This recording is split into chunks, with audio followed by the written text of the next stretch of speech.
जब देश की सुरक्षा की बात होती है तो अक्सर हमारा ध्यान सीमाओं पर तैनात सैनिकों तक ही सीमित रह जाता है। लेकिन सुरक्षा की असली तैयारी अक्सर उन कमरों में होती है जहां ना कैमरा होता, ना ही शोर और ना ही कोई पहचान। वहां तय होता है देश किस तरह सोचेगा, कब प्रतिक्रिया देगा और कितने आगे जाएगा। अजीत कुमार डोभाल इस प्रक्रिया का हिस्सा रहे हैं।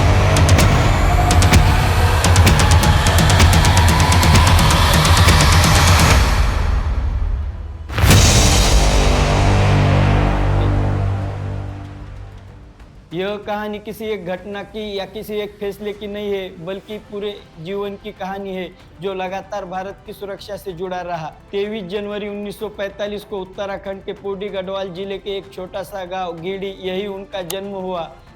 पहाड़ी इलाका, सीमित सुविधाएं, अनुशासन से भरा जीवन। उनके पिता भारतीय सेना में थे।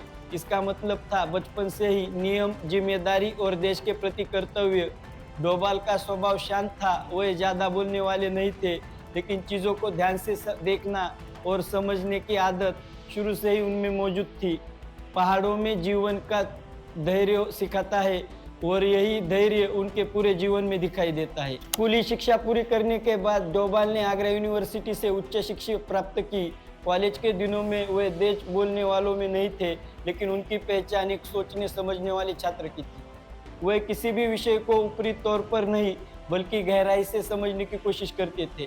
यही उनकी सोच का वह पहलू उभरने लगा जो आगे चलकर इंटेलिजेंस काम में बेहद काम आने लगा। कम बोलना, ज्यादा सुनना और सही निष्कर्ष लगाना। 1968 में अजीत डोभाल ने भारतीय पुलिस सेवा ज्वाइन की। केरल कैडर, यह एक सामान्य पुलिस करियर हो सकता था, लेकिन शुरुआती वर्षों में ही वरिष्ठ अधिकारियों ने यह महसूस किया कि डोभाल भीड़ से अलग सोचते हैं।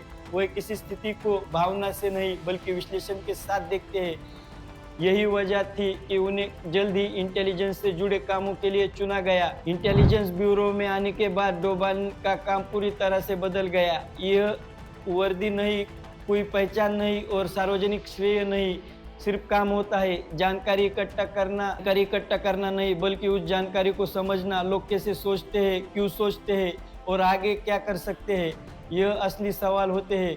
डोभाल ने इस काम को पूरी गंभीरता से अपनाया और जल्द ही संवेदनशील जिम्मेदारियां मिलने लगी। 1970 के दशक में मिजोरम में आतंकवादी आंदोलन सक्रिय था। डोभाल को वहां भेजा गया और उन्होंने कई साल सीधे जमीन पर काम किया। वे स्थानीय लोगों के बीच रहे, उनकी समस्या को समझा और जाना कि संघर्ष की जड़ केवल हथियार नहीं, बल्कि असंतोष होता है। उनका काम था विश्वास बनाना, सही जानकारी जुटाना और सरकार को वास्तविक स्थिति बताना। यह अनुभव डोभाल की सोच का आधार बन गया। पहले समझ, फिर कार्रवाई। 1980 का दशक पंजाब आतंकवाद के सबसे कठिन दौर से गुजर रहा था। स्थिति केवल सुरक्षा की नहीं, बल्कि सामाजिक राजनीतिक भी थी। डोभाल की भूमिका इस परिदृश्य को समझना, आतंकी नेटवर्क, स्थानीय समर्थन और बाहरी हस्तक्षेप। 1988 के ऑपरेशन ब्लैक थंडर के दौरान उनकी भूमिका महत्वपूर्ण रही। यह एक बात साफ हुई कि शांति केवल बल से नहीं, बल्कि रणनीति से और संवाद से आती है। 1999 कांधार हाईजैक भारत के लिए एक गंभीर संकट था। अजीत डोभाल उस टीम का हिस्सा थे जो मौके पर स्थिति संभाल रही थी। यह आसान फैसलों का समय नहीं था। हर निर्णय यात्रियों की जान से जुड़ा था। इस घटना ने भारत की आतंकवाद नीति को हमेशा के लिए बदल दिया। 2014 में अजीत डोभाल भारत के राष्ट्रीय सुरक्षा सलाहकार बने। अब जिम्मेदारी सिर्फ जानकारी तक सीमित नहीं थी, बल्कि पूरे सुरक्षा तंत्र की समन्वय की थी। उरी, पुलवामा और बालाकोट जैसे फैसले यही से लिए गए। इन फैसलों के पीछे भावना नहीं, बल्कि तैयारी, जानकारी और स्थिति का आकलन था। अजीत डोभाल की कहानी किसी फिल्म के नायक की नहीं है। यह कहानी एक ऐसे व्यक्ति की है जिसने शोर नहीं मचाया, बस अपना काम किया।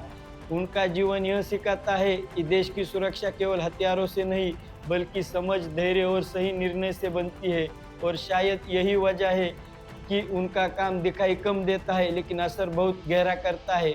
वीडियो पसंद आई हो तो लाइक, शेयर और कमेंट जरूर करें। मिलते हैं नेक्स्ट वीडियो में। जय हिंद।